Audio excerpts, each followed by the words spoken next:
In the quiet corners of Virginia's Henry County, a mystery unfolded that would haunt the community and puzzle investigators for years to come: the unsolved tragedy of the Short family. Within a backdrop of serene landscapes and the echoes of everyday life, a sinister crime shattered the peace, leaving more questions than answers in its wake. This is the story of the Short family. Join me for a ride through strange and mysterious here at Odd Mysteries Stories.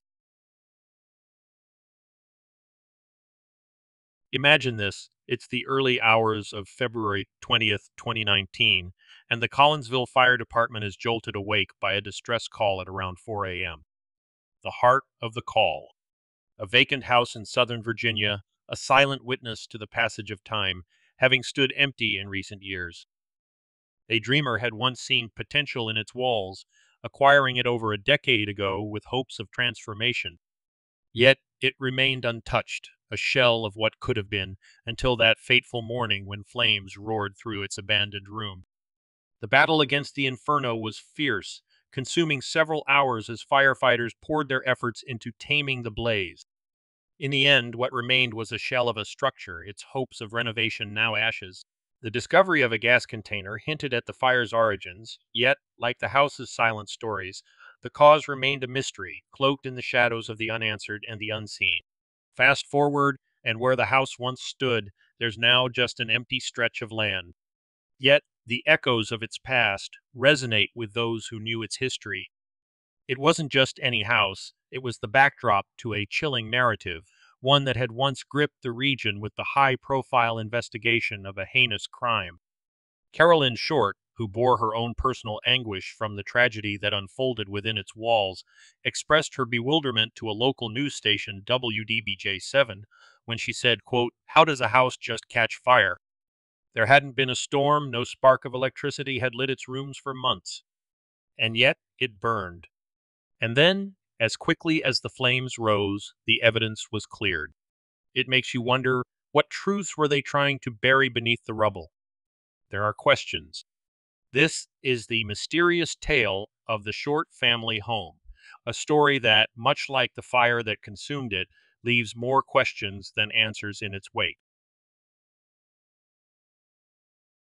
Born on a chilly February day in 1952, Michael Wayne Short came into the world, the newest member of a cozy family with a brother and two sisters waiting at home. Fast forward through the years, and Michael finds himself navigating the ups and downs of life, eventually marrying and welcoming three sons into the world. Yet, like many stories, his marriage journey didn't lead to happily ever after.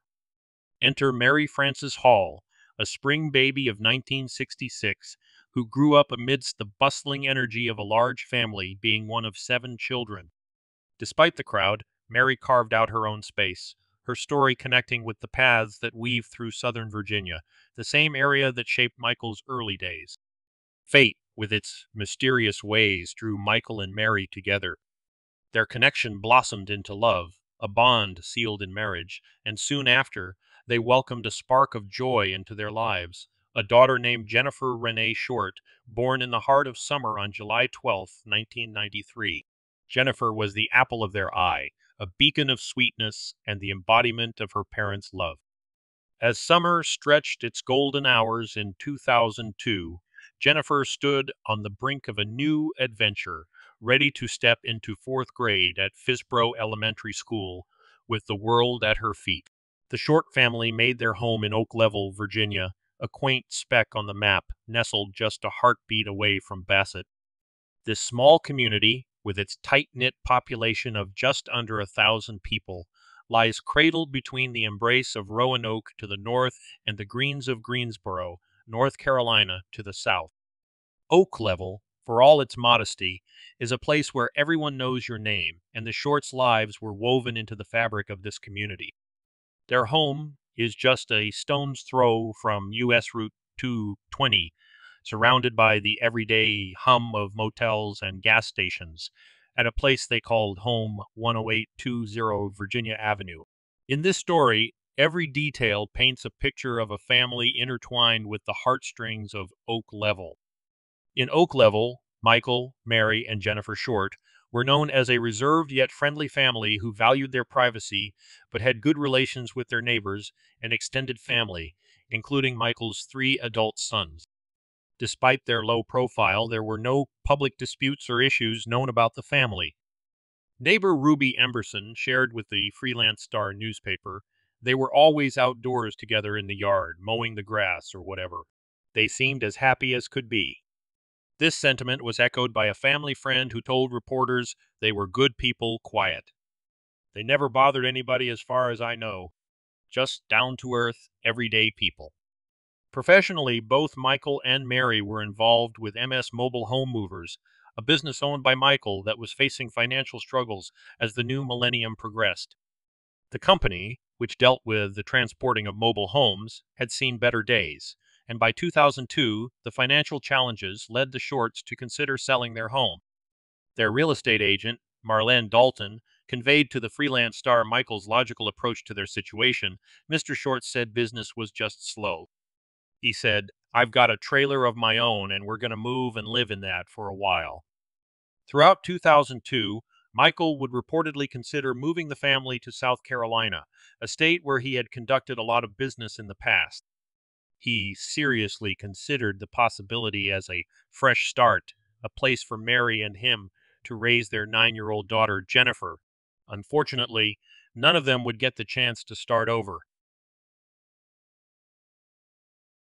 On the night of August 14th, 2002, Michael Short was busy working on a vehicle with Chris Thompson, an employee of his. After wrapping up their work, Chris headed back to his temporary residence at a nearby motel as the sun dipped below the horizon. The final sighting of Michael, Mary, and their daughter Jennifer together occurred around 11 p.m. that same evening. They were seen grabbing what seemed like a simple late-night meal at a Burger King drive-thru in Collinsville, a moment of family time during a quiet summer night. The details of what happened after they returned home that night blur into silence, with the family believed to have retired for the night sometime after midnight. The hours that followed are shrouded in mystery, with more questions than answers left in their wake. The next morning, Chris Thompson returned to the Shorts' home, arriving just before 9 a.m. with plans to meet Michael. They were scheduled to drive to Christiansburg to pick up a truck for their mobile home moving business. Finding the garage door open, Chris assumed Michael might be inside, possibly catching up on sleep or already starting his day working on a truck. Michael often slept on a couch in the garage, a habit formed out of consideration for Mary, as his snoring could keep her awake at night. However, as Chris approached, expecting to find Michael resting or engrossed in work, the reality he encountered was starkly different. Michael was not simply asleep on the couch. The scene Chris experienced shattered the morning's ordinary expectations, marking the beginning of a mysterious tragedy. In the wake of a heartbreaking discovery at the Short household, the Henry County Sheriff's Office quickly responded, only to find a scene that would shake the community to its core. Michael Short, 50, was found deceased in the family's attached carport. An inspection of the interior revealed another tragic loss. Mary Short, age 36, was also deceased. Both had been shot once in the head, execution style. Yet, amid the sorrow, an urgent concern emerged. Their 9-year-old daughter, Jennifer, was missing from the home. Despite immediate efforts to locate her by contacting relatives and friends in the vicinity, all leads came up empty. Henry County Sheriff's Captain Kimmy Nestor, facing a gathering of press and a concerned public, underscored the gravity of Jennifer's disappearance. "Nobody knows where this child is. That's not normal. The family is all in shock." The lack of information prompted the issuance of an Amber Alert on the afternoon of August 15th, 2002. This wasn't just a local effort. The alert spanned hundreds of miles, even reaching the Washington, D.C. metro area in its inaugural use of the Amber Alert system, and making national headlines with Jennifer's story and image featured across media outlets, including CNN. The following days saw a groundswell of support from the community and beyond. Searches were organized, drawing in not just family and friends of the Shorts, but also dozens of volunteers and multiple police units. The search efforts were extensive, utilizing all-terrain vehicles and horses to navigate the rolling terrain behind the Shorts' home, while police sanctioned the use of canine units and a helicopter to broaden the search scope, especially as adverse weather conditions threatened to impede the effort. Despite the exhaustive and far-reaching efforts to find Jennifer, the search yielded no trace of her, leaving her status as a missing child painfully unresolved and the community grappling with the weight of the tragedy. With the disappearance of Jennifer Short remaining a deepening mystery, the focus of the investigation turned to the grim realities of the crime scene within the Short family home.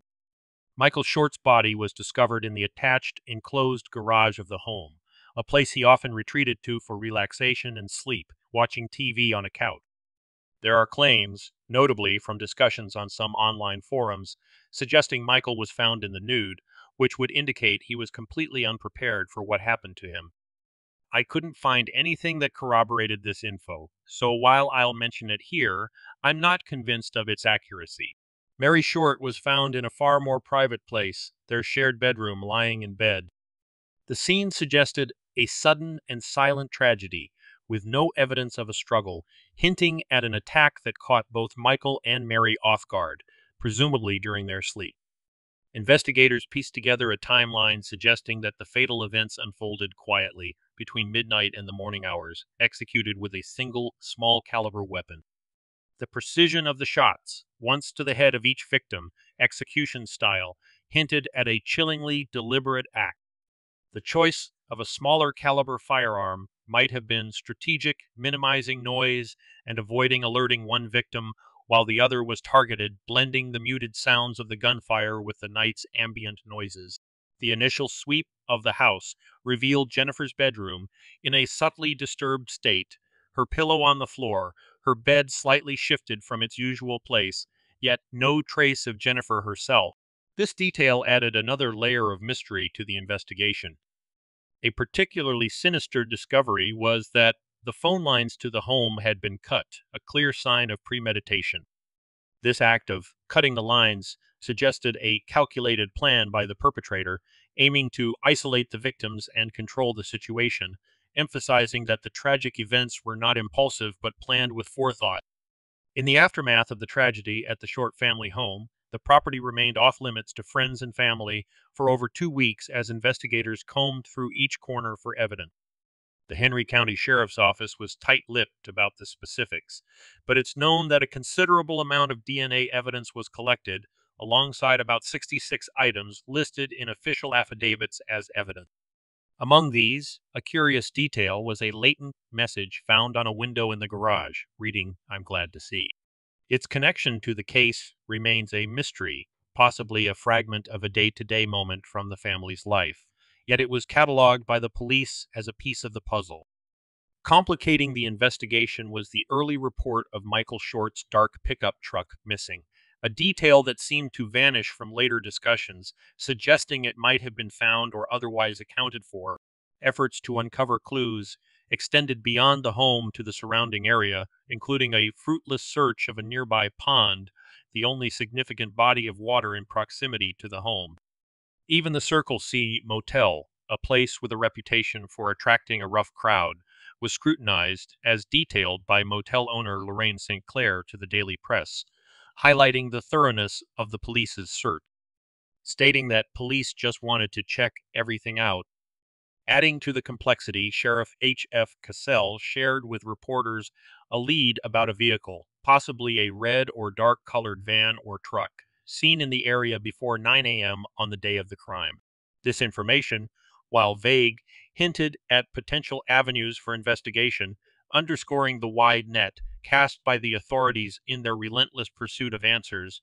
In the early stages of this perplexing case,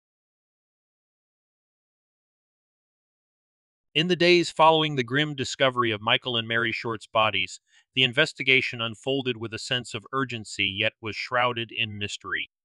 Chris Thompson, an employee of Michael who had found the bodies, became an early focal point. He had been with the Shorts the evening before, assisting Michael with a vehicle in their garage.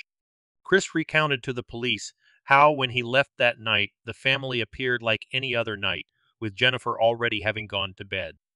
His cooperation with the investigators was noted, After extensive questioning over the weeks, he seemed to be cleared as he was consistently open and helpful.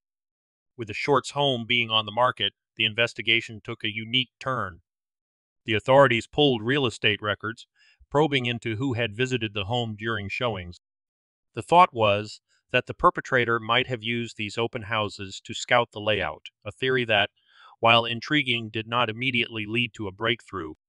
The community bid farewell to Michael and Mary Short on August 23, 2002, at a public funeral. Unbeknownst to those mourning, the police had discreetly set up cameras to observe the attendees, looking for any signs of guilt or abnormal behavior.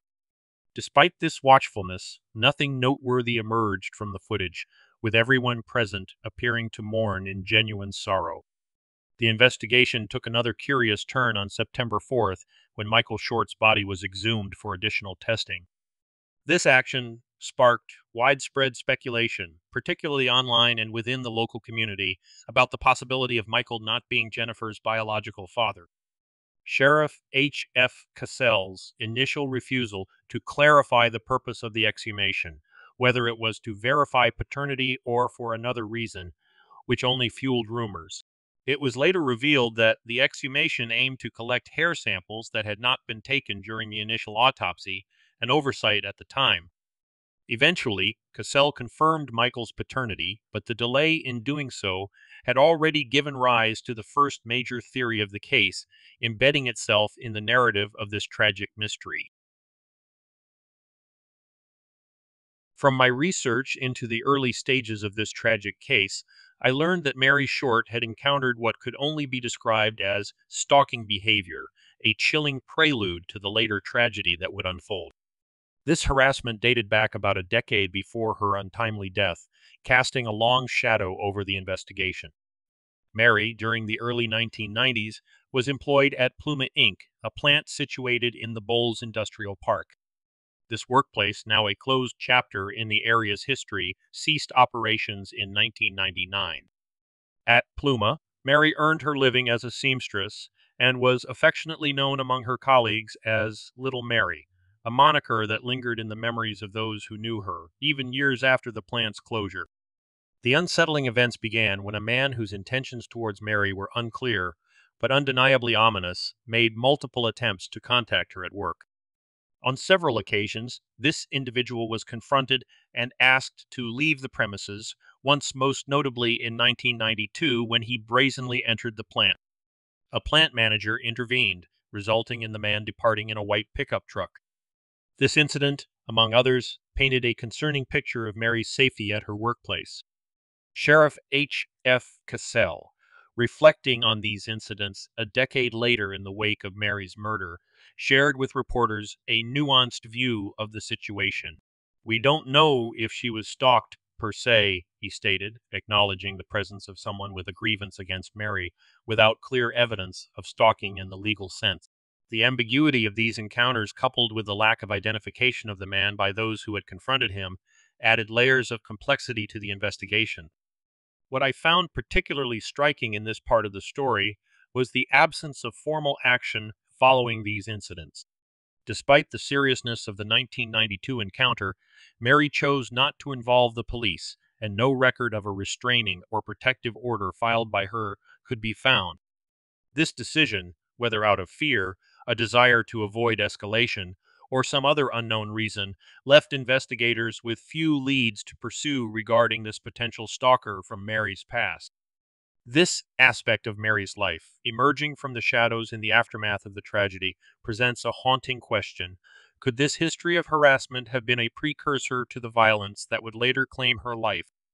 It's intriguing to consider the implications of her decision not to involve the police following the unsettling incidents at Pluma Inc. This choice suggests a potential familiarity with the individual causing her distress, hinting at a desire not to see this person face legal repercussions. Yet, the mystery deepens, considering that this individual was a stranger to Mary's colleagues and, importantly, was not Michael, her husband at the time. The birth of their daughter Jennifer in 1993 adds another layer of intrigue. particularly as it relates to the timing of these events and their potential influence on the investigation's direction, including the scrutiny into Jennifer's paternity. What I learned further complicates the narrative, despite the cloud of suspicion and the subsequent confirmation that Michael was indeed Jennifer's biological father. The shadow cast by the incidents in Mary's past loomed large over the investigation. This element of Mary's history, her reluctance to escalate the situation with her stalker, and the anonymity of the harasser, all fed into a complex web of questions and theory. The story takes a more somber turn with the revelation that the investigation, already mired in dark and puzzling circumstances, would be rocked by yet another grim discovery about 6 weeks later. In Henry County, Virginia, a community already grappling with economic challenges, at the dawn of the new millennium, the disappearance of Jennifer Short became a unifying cause. The community's response was immediate and heartfelt, with Jennifer's smiling image adorning every street corner. Her story was thrust not just into local awareness, but also onto a national stage thanks to the relentless efforts of neighbors, loved ones, and the media. News anchors provided regular updates, ensuring Jennifer's case remained in the public eye, even making its way into nationally syndicated news segments. Despite these widespread efforts, the outcome was heartbreakingly futile. In a twist that reads like a grim tale, a man living an hour south of the crime scene in Oak Level, Virginia, stumbled upon a chilling discovery in September 2002. Eddie Albert, the man in question, first noticed something unusual when his dog brought him what he initially thought was hair from a wig found in his front yard in Stoneville, North Carolina. Dismissing it as such, Eddie disposed of it in the trash. However, the narrative took a chilling turn when, 2 days later, on September 25th, his dogs unearthed what seemed at first glance to be a turtle shell. The reality was far more gruesome. It was a human skull. Prompted by this discovery, police were summoned to Eddie's residence, where he presented not only the skull but also the discarded hair. This led to an extensive search of the surrounding area, revealing a somber find near a secluded pond along a rural road. The searchers found remains identified as those of a child, including teeth, bone fragments, and part of a rib cage found under a bridge nearby. Tragically, no more than a quarter of the skeleton was ever recovered. This discovery marked a pivotal, though grim, development in the search for Jennifer, weaving a sorrowful thread through the fabric of a community already burdened by loss and uncertainty. The proximity of this discovery to the Shorts' home fueled immediate speculation that the remains could be Jennifer's, despite initial police denials. This denial was in stark contrast to the physical evidence, notably a single gunshot wound on the skull that mirrored the cause of death of her parents. The community and the Short family were thrust into an agonizing wait as the remains underwent testing. The confirmation on October 4, 2002, that the remains were indeed Jennifer's ended any lingering hopes for her safe return. The specific cause of death was identified as a gunshot wound to the head, but the decomposed state of the remains left other questions, like the possibility of sexual assault, unanswered. Sheriff H.F. Cassell's statement to the press sought to offer a somber closure, emphasizing Jennifer's peace beyond the reach of further harm. Speaking to the press, Sheriff Cassell was quoted as saying, "She's gone now. She's safe now, and no evil can befall her."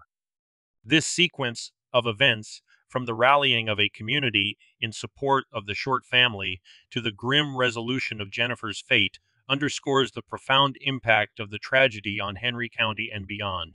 The detailed investigation, the community's embrace of the Short family's plight, and the eventual identification of Jennifer's remains weave a narrative of loss, resilience, and the relentless pursuit of answers in the face of hard times.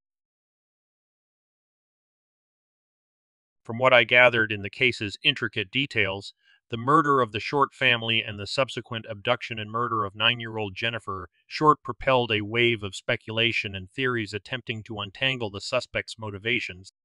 The deliberate nature of the crime, evidenced by actions such as severing the phone lines and the methodical execution of Jennifer's parents, hinted at a deeply personal motive, especially since nothing of value was stolen from the home. This pointedly suggested that Jennifer was the primary target of this heinous act, an unsettling conclusion given her young age and the brutality of her final moments. Investigators considered the possibility that someone who had encountered Jennifer, perhaps someone who had observed her in passing or knew her from her occasional visits to the Circle C convenience store near her home, might have developed a dangerous obsession with her. Despite Jennifer's sociable nature and the familiarity she shared with the store's staff and local patrons, exhaustive questioning of these individuals yielded no substantial leads, as they were presumably cleared of any involvement. In the weeks following the tragedy, the media fervently speculated on various theories regarding the motive behind the abduction and murder. However, as time progressed, the focus of both the media and the investigation began to shift. The narrative narrowed down to a singular individual, a man whose relationship to the case fluctuated in the eyes of law enforcement, alternating between being labeled as a witness, a person of interest, and at times a suspect. In the unfolding narrative of the Short family tragedy, a figure emerged that drew the keen interest of investigators: Garrison Storm Bowman, a 66-year-old carpenter with a taste for the outdoors. His life took a dramatic turn in the investigation's spotlight when Jennifer Short's remains were unearthed beneath a rural bridge in Rockingham County. Initially labeled as a material witness, it didn't take long for Bowman to ascend to the forefront of suspicion. The intrigue around Bowman intensified when police disclosed that he had abruptly left for Canada the day following the Short family's murder, a departure that predated the grim discovery of Jennifer's remains by several weeks. A curious piece of this puzzle was provided by Bowman's landlord, who recounted a conversation 2 days before the murders. In it, Bowman expressed frustration over a transaction with a Virginia-based mobile home mover. He ominously hinted at lethal intentions should his demands for service or a refund not be met, a statement that eerily connected him to Michael Short's line of work, despite Bowman's lack of a license for such operations in North Carolina. Further suspicion was cast upon Bowman when, on the very date of the murders, August 15th, he was reportedly seen with a pistol. By the following day, both he and his trailer had vanished, only for the trailer to be discovered later, abandoned near where Jennifer's body was found, on a friend's property. Compounding these suspicious activities, a subsequent police search of a property linked to Bowman unearthed a map. This wasn't just any map. It appeared to detail a deliberate path to the Shorts' residence, marked conspicuously with an X over their home. This chilling find seemed to weave together the strands of suspicion tighter around Bowman, casting him in a light far beyond that of a mere witness in the shadowy aftermath of a family's devastation. John Beasley, stepping into the narrative as a confidant of Garrison Storm Bowman, offered explanations that seemed to coincide with an extraordinary string of coincidences. Beasley contended that Bowman's sudden trip to Canada was not a flight in the wake of the Short family tragedy, but the fulfillment of a long-contemplated plan, unfortunately timed close to the murders. Furthermore, Beasley addressed the issue of Bowman's seemingly abandoned trailer, suggesting instead that it was deliberately placed on his property as a holding point for a future transaction with a buyer from Michigan. Notably, this property lay merely a mile from the grim discovery of Jennifer Short's remains, adding another layer of intrigue to Bowman's situation. Amidst the swirling suspicions, a chorus of Bowman's friends emerged, painting a picture of him as an individual unlikely to undertake such a calculated crime. Described as an avid alcoholic who maintained a constant state of inebriation from morning till night, they argued the physical impossibility of Bowman in executing such acts, citing his condition on the afternoon and evening leading up to the crime. The investigation then stretched beyond national borders to Yellowknife in Canada's Northwest Territories as police sought Bowman, who had ventured north with intentions of living off the grid. However, before they could reach him, Bowman found himself in legal trouble in Inuvik, a town located far within the Arctic Circle, detained by Canadian authorities for drunk driving and immigration violations related to concealing his criminal record. This arrest expedited his return to the United States, landing him in police custody by October 2002 as the narrative continued to unfold around his connection to the case and the peculiar timing of his actions surrounding the Short family's murder and Jenner's disappearance. In late October, the narrative of Garrison Storm Bowman took a turn when he appeared in a Henry County courtroom, only to be released the same day. His temporary freedom lasted until mid-November, when he found himself before a grand jury in Roanoke, Virginia. The session was crucial, scrutinizing his potential connection to the devastating events that befell the Short family. Yet, the absence of an indictment post-grand jury revealed a critical gap in evidence against him, leaving the cloud of suspicion without the possibility of conviction. Bowman's legal troubles were not confined to the allegations tied to the Short family tragedy.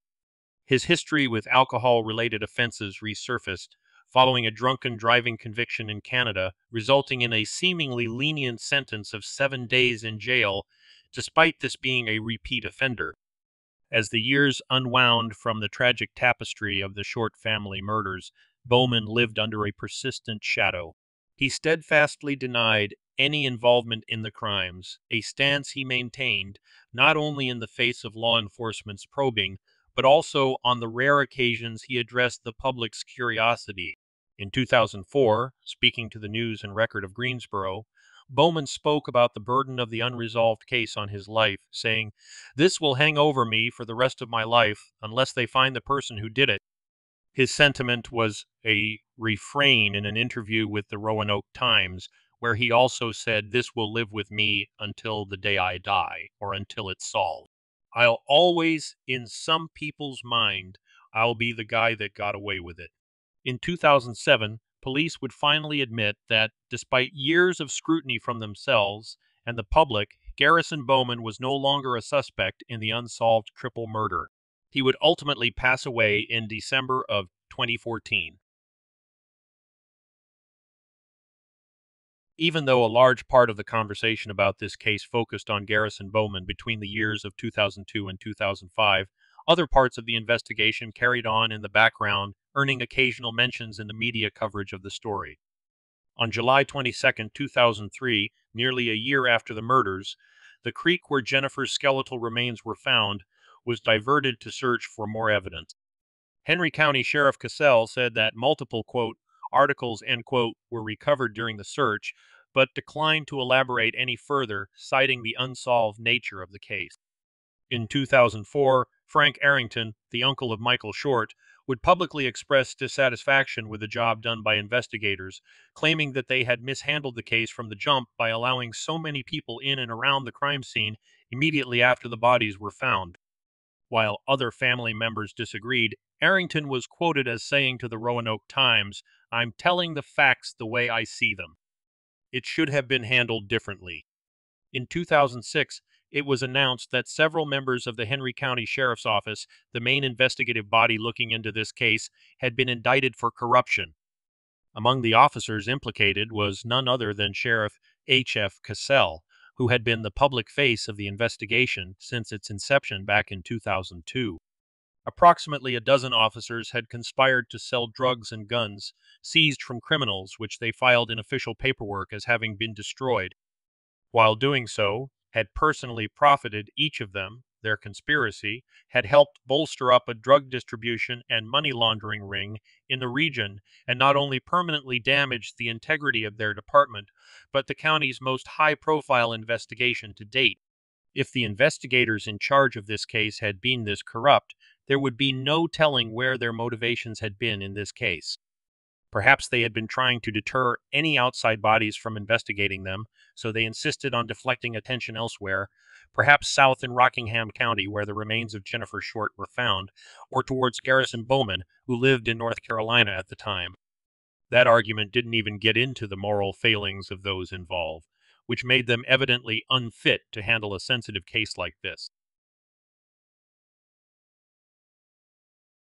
Approximately 1 year after the murders of the Short family, a bridge was renamed in Jennifer's honor. This was the bridge in North Carolina's Rockingham County, along Grogan Road, under which Jennifer's remains had been found. The bridge, now known as the Jennifer Renee Short Memorial Bridge, has become home to many memorial events and bike rides, many of which have been organized by loved ones and neighbors of the Short family. Those that live, or at one time lived, in the same small community as Michael, Mary, and Jennifer continue to raise awareness of their story in the hopes that it might inspire someone to come forward. Ray Reynolds, a former neighbor of the Shorts, has been one of the most vocal advocates for their case. Every year, he organizes a motorcycle ride in their honor, which crosses Jennifer's Memorial Bridge, with the money raised going towards a scholarship in the Shorts' name at Bassett High School. Dozens of kids have used this scholarship to help achieve their dreams since its founding nearly 2 decades ago. Reynolds remembers the family fondly and mourns the life that Jennifer Short never got to live. Speaking to the Rockingham Now News in 2018, he stated, "This is a child that never got to go to high school and enjoy cheerleading or sports. This is a kid that I didn't want to be forgotten. The whole family was taken from us, and the community stands behind these events 100%, and they are all for it because they want this thing solved." The Shorts family home, which was auctioned off in December of 2002, would remain standing, but mostly vacant for the better part of the next 16 years. As I mentioned in the video introduction, however, a suspicious fire resulted in the property burning to the ground in February of 2019, a blaze whose cause remains unknown to this day. Some believe that the fire could be related to some other fires that were started in the area at the time, likely related to a local arsonist, while others suspect something more nefarious. More than a handful of locals believe that the offender might have returned to finish the job, destroying any evidence that they might have left behind back in August of 2002, perhaps fearing the rising popularity of genetic genealogy. From what I was able to find in my research, however, the fire to hide evidence seems to be just a rumor. An $80,000 reward for information leading to the arrest and conviction of the person or persons responsible still stands, and anyone with information can forward it to the Henry County Sheriff's Office. Until such a time, the murder of Michael, Mary, and Jennifer Short will remain unresolved. Isn't this one of the strangest unsolved cases you've ever heard? Do you think it was Bowman? Or do you think it was someone else? Share your thoughts with me in the comments below. I hope you enjoyed this video and are enjoying the videos on my channel. My name is Vince, and if possible, please like, comment, and subscribe to my channel. I'll be posting new videos each Monday and Friday. Clicking the little bell will send you a notification when a new video is posted. In the meantime, I invite you to watch one of my other videos on your screen. Thank you.